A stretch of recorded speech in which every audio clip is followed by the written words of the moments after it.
We're live.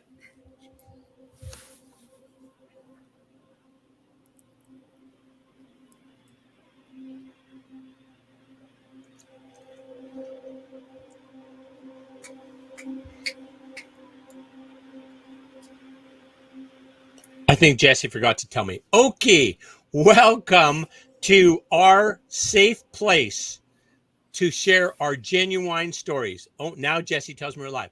Welcome to our safe place to share our genuine stories.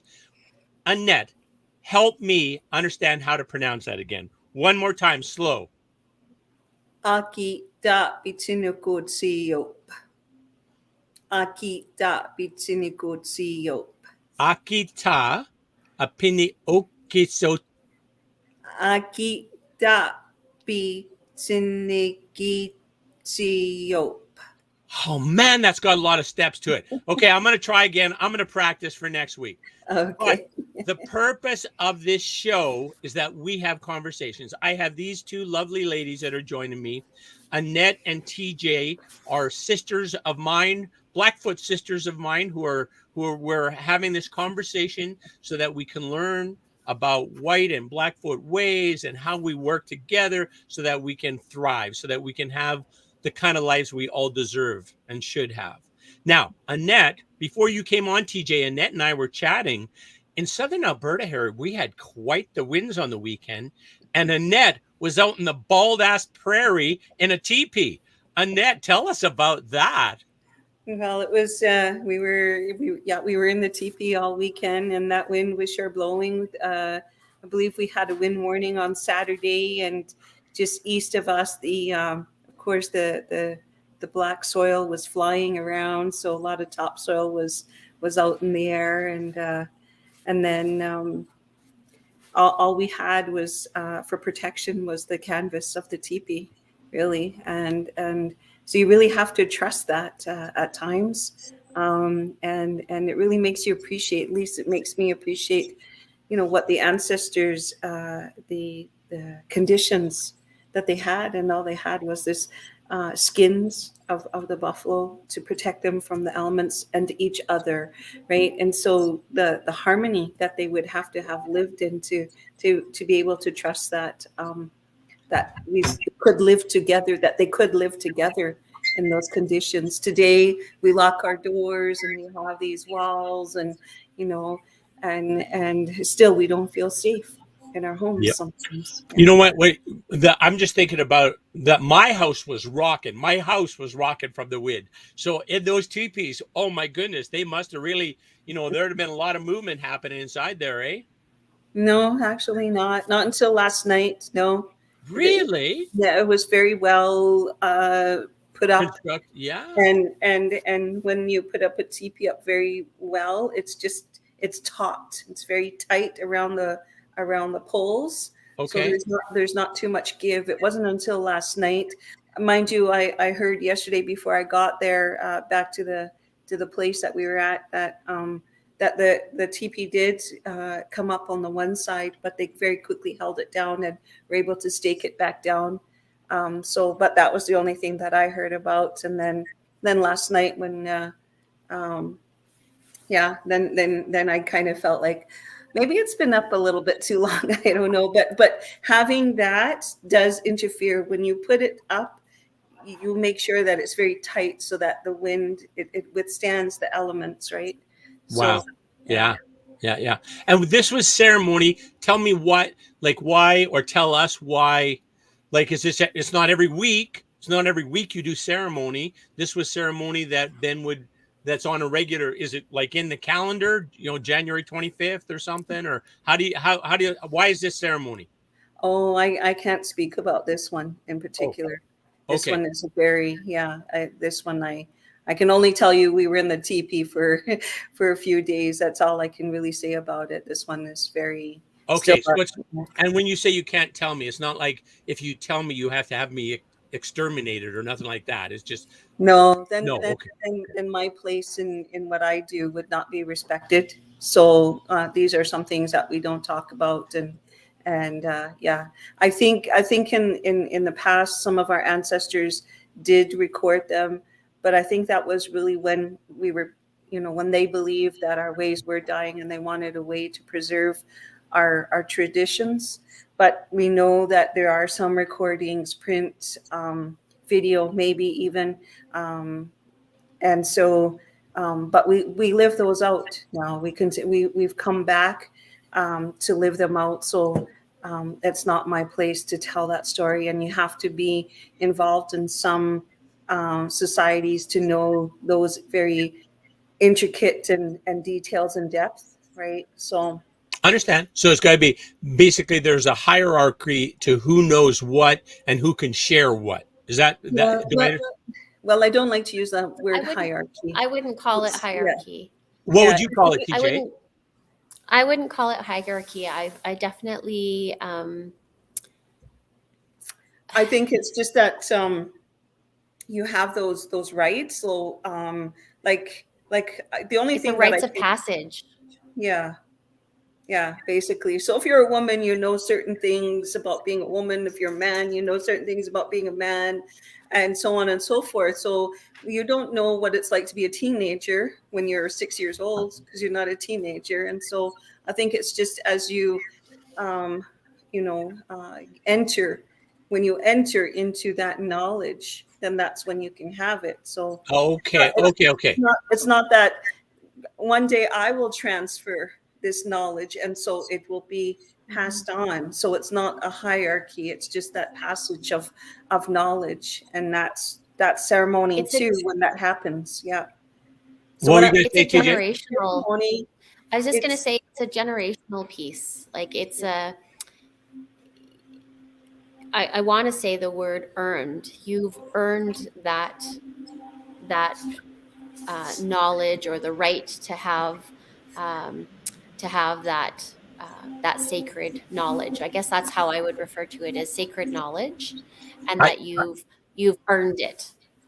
yeah, I understand what you're saying. It's kind of like where you have a protocol to ensure that that person is a competent has a competent understanding and ability to express that knowledge. Is that sort of right? Correct? Is that It's well, hard to okay. put it in English language. okay? Well, Fair enough.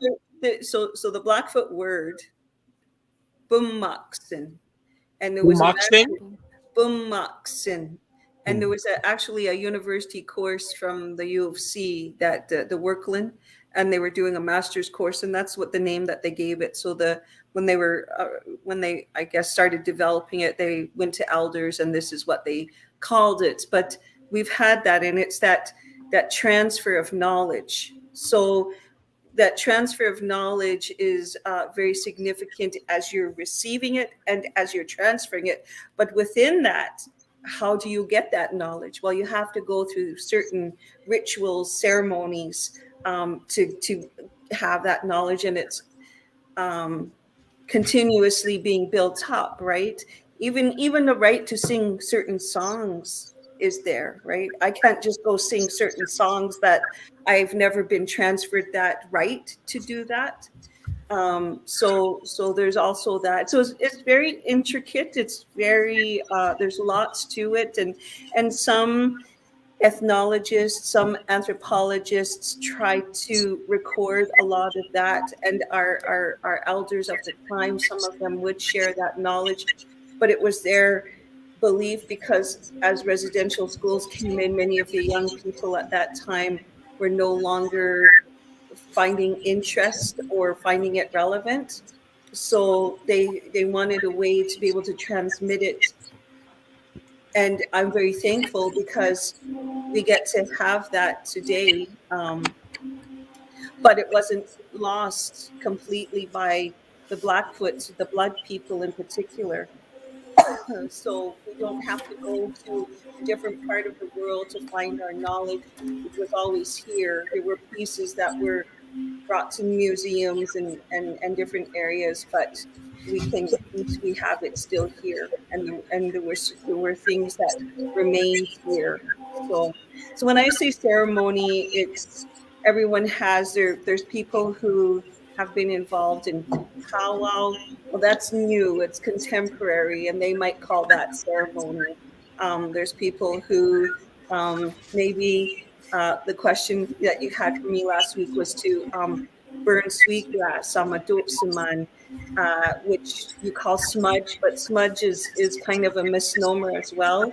We call it amadupsiman, and the whole purpose around that is that we pray for each other, and that's a very um, privilege when we can pray for each other. So that's why I burn the sweetgrass, is to pray for people.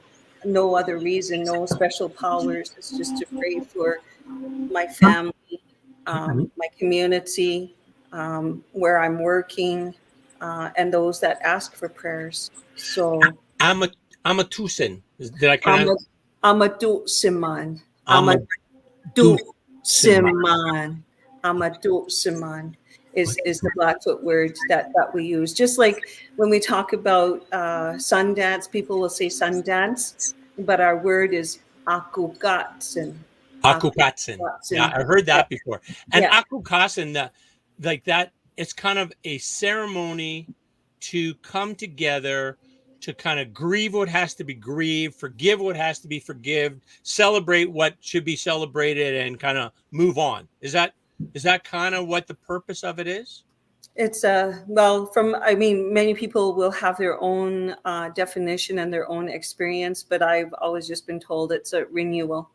A renewal. Okay. To renew our relationship with one another, with the earth, with the one that gives us the heat and the warmth as well. So, I mean, it's renewal of relationships, but renewal of our own roles and responsibilities within those relationships. Yes, yes. And Mississippi is like real people, and real people are, the belief is that we are all connected. We are all from the same source. We are all of the same material that the trees and the rocks and the sky and the lake are made of.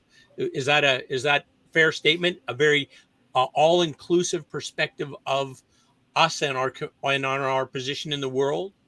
Needs it to be. Yeah, I mean, it is real people. That's what the ancestors called the people from here that made was different. I mean, I don't know. I always just thought it was all Indigenous people, but then I've heard other people say it just means for the Blackfoot people. So again, there is that, different understanding of it, but it just means you're a real person who has roots from this land, right? That's what I was taught. So it could be contemporized and evolutionized, but that's what I was taught. So, and that's what I always heard. So, but I mean, there are that sense of inclusivity. How long before you then have your ancestors been here, and some, the debate goes back and forth always that settlers will always be settlers, and Indigenous people will always be Indigenous. But I think we're with our environmental crisis. My background is also environmental science. With our environmental crisis, we're all in this together, right? If the world ends, we all end. It doesn't matter if we're Indigenous or settlers or wherever we come from. So we are all in this together, and we've heard that over and over in this pandemic. So yeah. Yeah, the only reason I was bringing it up is just that basically the smudge, often that's also the smudge, or that's not the right word. Amatutsama. Amatutsama is that basically where you're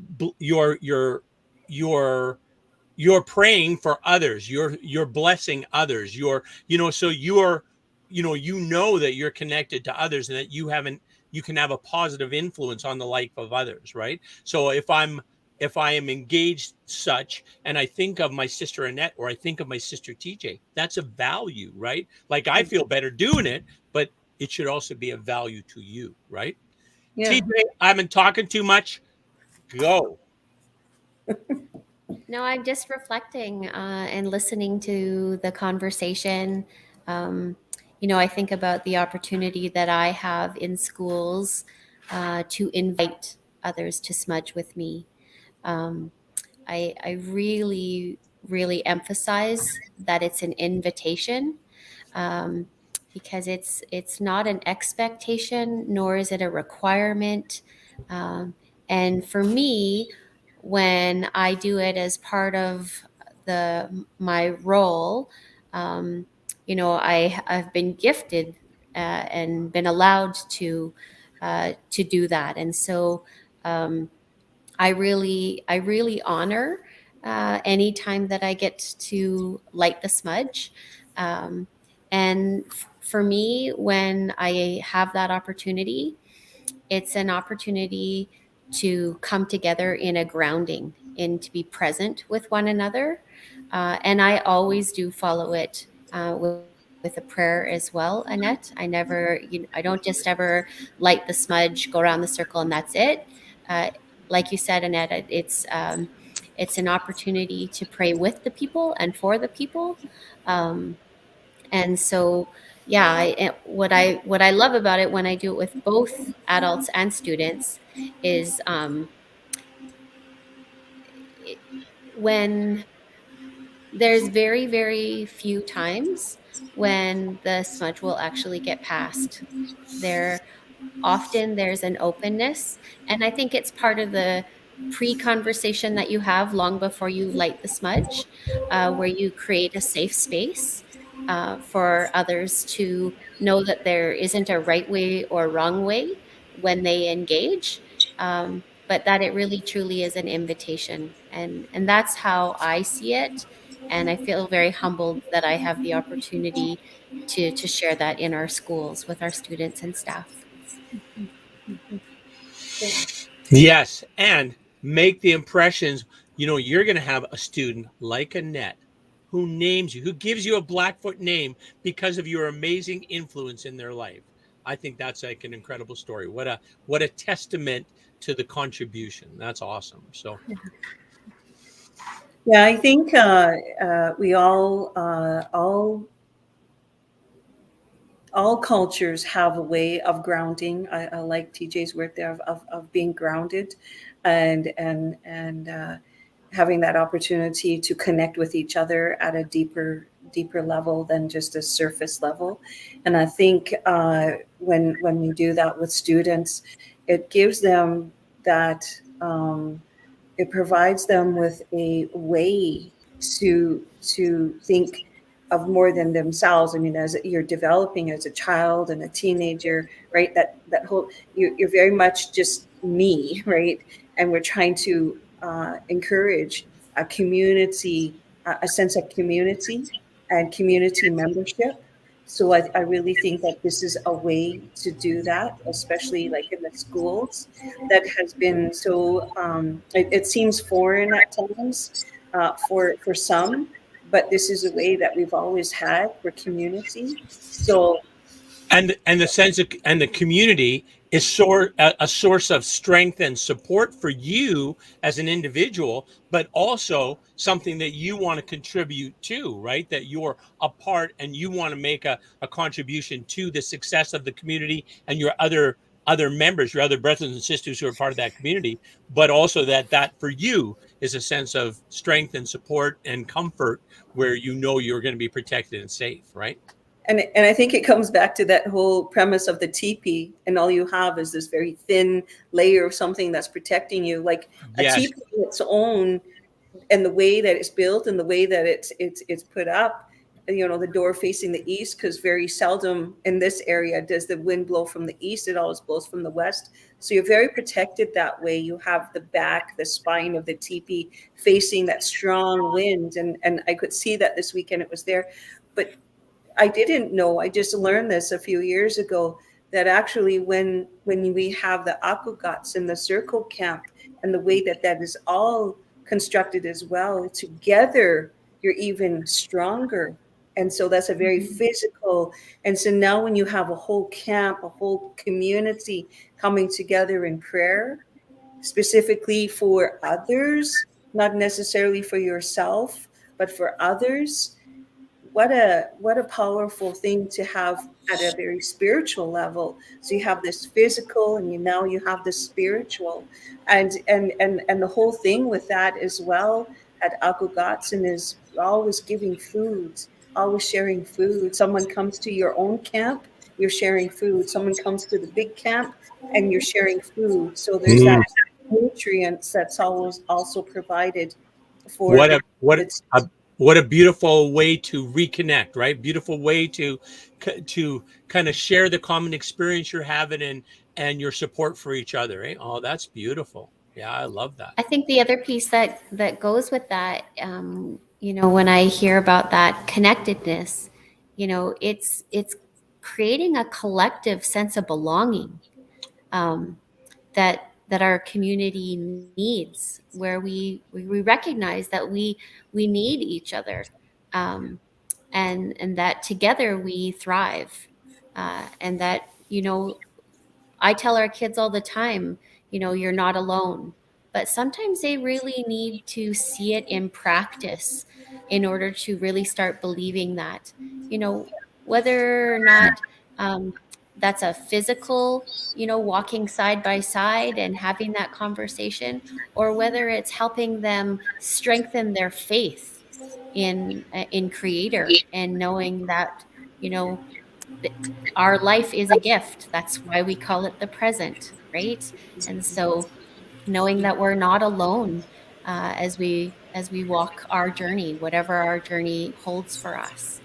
So Oh, that's beautifully said. Yeah, very nice, TJ. I don't know if I told you this. This guy I've been using as a kind of a script for meditation. His name is Panache Desai, and he's got this thing about that every breath is a miracle. Every breath is a gift. Every breath is a presence. Like, oh, that's beautiful, right? Every 4 seconds, you get a new miracle. Like, and it started right when you came out of your mother's womb, and it's still going. That's incredible. How does that happen? It's a mystery to me. I mean, that's what a gift, though. So, yeah. And you don't realize it until you've actually seen someone leave, and there's no longer breath in them, right? Right. And someone I just, not recently, but in the last 4 years, I lost my mother, and I was there, and I knew she was leaving, but I was very close to someone who had lost her parent as well, her father. And as we were talking, sharing the experience, what a beautiful experience. But in the moment, it's loss. So I couldn't really see it as a beautiful, I was, but I wasn't. More at a spiritual level, but at a very intellectual level, I wasn't. I was still grieving, emotional. But she said, do you notice that when, did you notice the last breath your mother took? And It was a release. it is. Yeah. It's not taking that last breath in. It's actually, and that's it. There's no breath going back in. Yeah. Yeah. So, and I didn't think about that. Small. But I mean, if you think about the process when you die, right, you're going to see, your vision is going to become less and dimmer, and your hearing is going to become less and less acute. You're like, things will become less and less and less, right? Until they are no more, and your breath just stops. And that's that, so it's like, go ahead. But what's really interesting as I listen to Annette, is that we are only ready to be aware when we're ready to be aware. Yes. If that makes sense. And so just listening to Annette, and having someone be with her to help create and help increase that awareness, to be able to have that shared experience. And you might not have otherwise really noticed it had you not had someone by your side. And so again, to me, that just speaks volume around, when we think about how we learn, it's a collective, and that we need each other to help us see what we might not otherwise see. Exactly. Thank you, TJ. That's so true. And even in that moment when she was sharing that, again, I was processing it at a very surface level, and I'm not saying I've had more experience with death, although I have a couple more, but I couldn't until, just more recently. In fact, tonight is the first time that I've possibly been able to say that without having emotion. So, very emotional. I'm a very emotional person to begin with. So it has always been very emotional. So you might not want to go down this path, but if you're comfortable, let's talk a little bit about Motak. Is that how you pronounce it? Motak? Motak? Mottaakk? could you tell me what Oh, what? okay. Sorry. I thought this was a Blackfoot thing. I learned this in a thing from Shelley Spear Chief, Dr. Shelley Spear Chief. And it says, calling of your spirit you left behind, Motak. And it says, survivors of residential school, 60 scoop, child welfare systems, long journey hospital, correction centers, death recovery from sickness, motor vehicle accidents. Anyways, it's basically trying to say about your connectivity to others that have gone before is, I think, what it's about. But this doesn't resonate with you. It's not a Oh, thing. sorry. I'm thinking of spirit. Spirit. With accent, with my spirit, right? Yeah. There's so many words that are just like close, like some Blackfoot people think it's this and other Blackfoot, like they're not exactly following the same playbook, it seems. Is that Well, fair?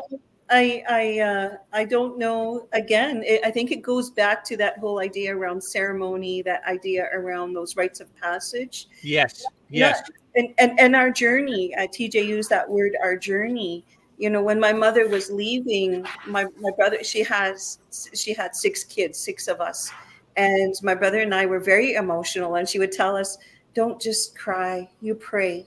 So I really had to hang on to those words. But there was one moment I wasn't at the hospital when this was happening, and my brother was just going to have his moment of emotion, and my mother told him, "My boy, this is my journey." And she was telling us, you have to walk your journey. There'll be other people, but your journey will be different. And this is my journey. This is what I was given. So it really has helped to have those. She gave us 3 months. She did a lot of sacrifices throughout our lives. Her life as a mother was her vocation. And so those last 3 months, we had some really deep moments with her. And so, yeah, that I also take that away. Even though I wasn't in that moment, I feel like I may as well have been there when she said that. This is my journey.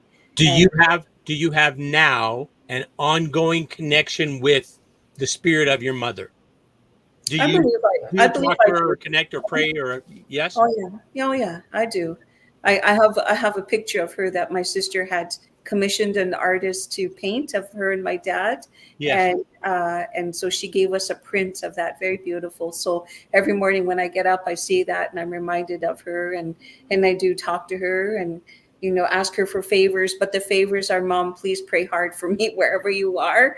I know you're in that place where your prayers are even more powerful. I really need them. So I do ask for that as that special favor. I don't say, could you help me find my earring? Today it's like I'm really feeling maybe one day we'll go into the child welfare conversation, but I lost a grandson in that my daughter it's hard, and that's where I am. I can't even talk about it. It stays right here oftentimes. So yeah. Oh, that's I'm pain. just Go ahead, TJ.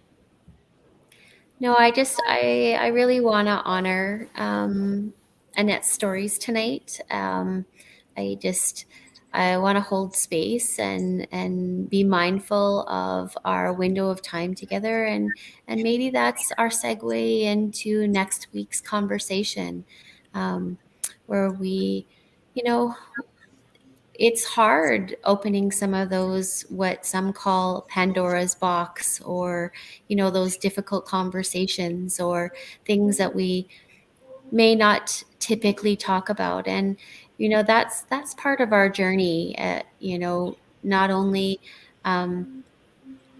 not only in our own lived experiences, but helping others around us feel what um, what we have felt.